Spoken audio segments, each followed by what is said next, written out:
Hello everyone, welcome to my kitchen. Today we won't be cooking, we'll be doing something else.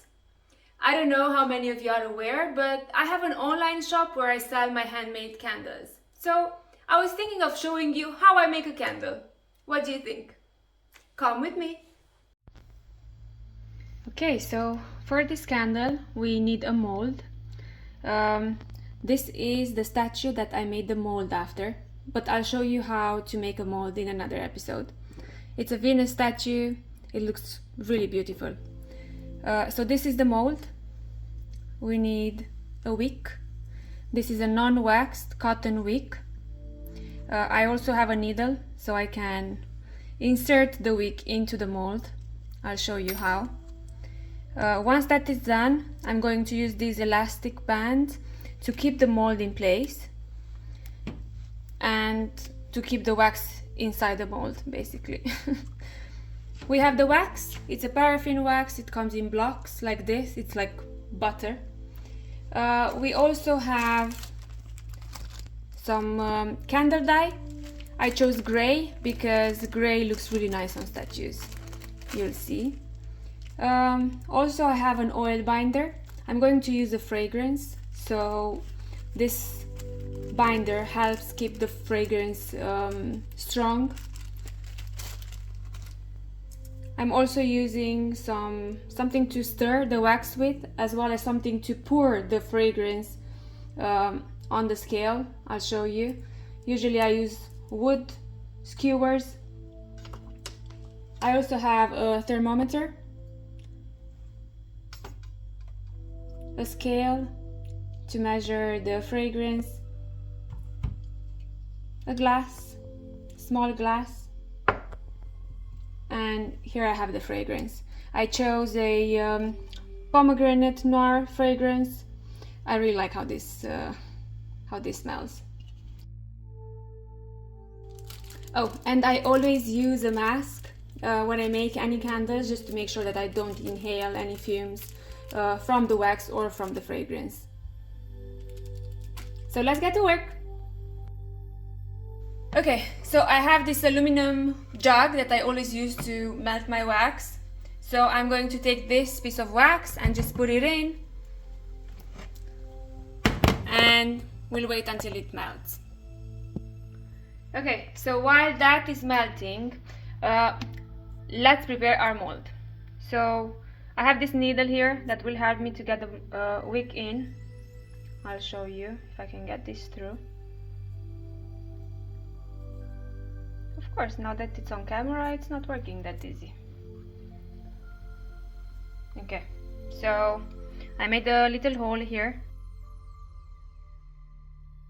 which is in the middle of the mold, actually, even though it doesn't look like. It's all tested, so it will come out right. Okay, and I pulled this through. Now we don't need so much excess, so I'm gonna pull this back. Usually I just leave this much, maybe a centimeter of excess.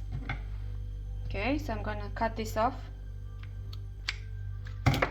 This is actually the top of the candle, and this is the bottom of the candle. Okay, so to keep the wax in, I'm gonna put these two elastic bands in. Okay, and the wick, we need to hold the wick with something, so I usually use these clips. Okay, we need to make sure that it's right in the middle. Okay, now we can check our wax. So once the wax is melted, I'm going to pour the wax into a measuring jug.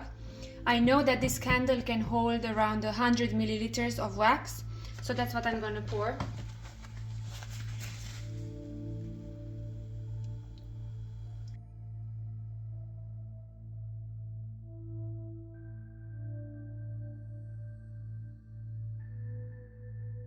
So once we poured the wax, we'll add this thermometer in. We need the wax to reach around 70 degrees Celsius. So we can see it's around 50 now. So I'm just gonna heat it up a little bit more.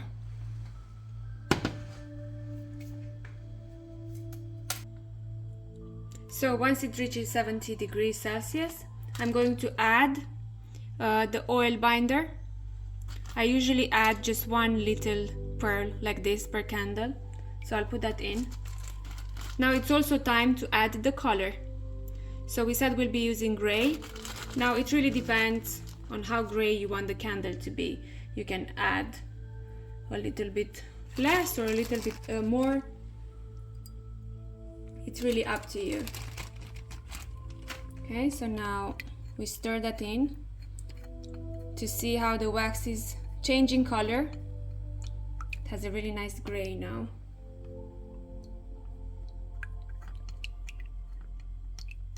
Okay, so we'll leave that to rest and we'll move on to the perfume. So I have a scale here. This is a really smart scale because I can select grams, milligrams, milliliters. So I'm going to be using milliliters for this. I have a clear glass.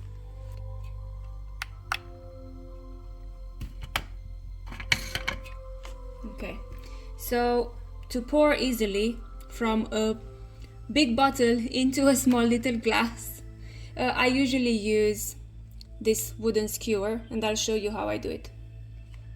So for this particular candle, we have 100 milliliters of wax, and we need 7% of fragrance oil, which is basically 7 milliliters. So I'll show you. Okay, so you keep this inclined like this.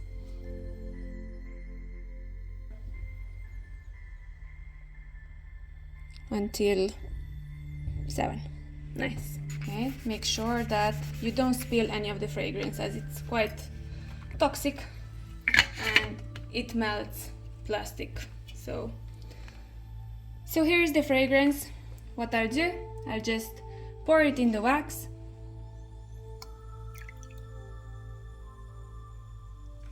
Again, make sure that you're not spilling any.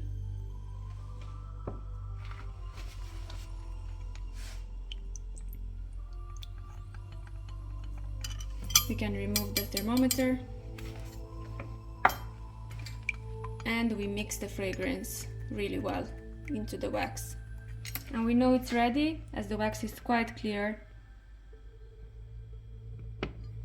Okay, so now we just go over to the mold and we start pouring this in really slowly.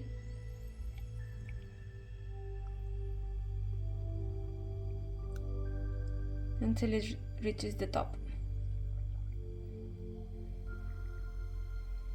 You will have some extra wax remaining, which is fine, as you will be needing it later. Usually when the wax hardens,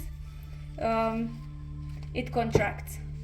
So once this is dry, I'll show you, you will see how the wax contracted, and there's actually a little bit more space where you can add more wax. Usually the wax is hardened and you can top up in about 3 or 4 hours. It really depends on the temperature in your house. Okay, so as you can see, the wax is almost dry. So what I'll do, I'll take this off. And here, as I mentioned before, the wax will contract and it will leave an empty space. So this being the base of the candle, we will have to level this up because otherwise the candle won't stay straight. So what I'll do, I melted a bit of wax, the same color, and I'm just gonna pour that in.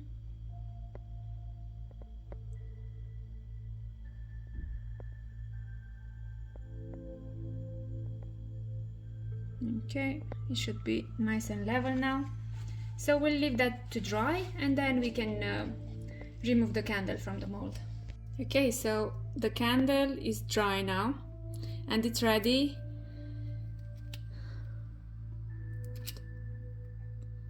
Okay, so let's see. We need to be careful when we pull this out because we don't want it to break. Okay. So what I usually do is I try to separate these sides as best as I can, and then just pull the candle out, hopefully without breaking it. And there it is. So what I also do is I cut the wick from the bottom, as well as clean it up a little bit.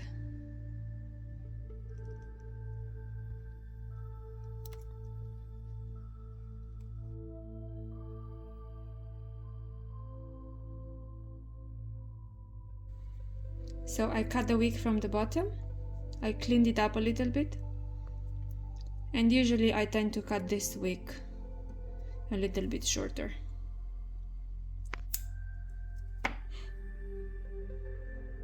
So this is how it looks.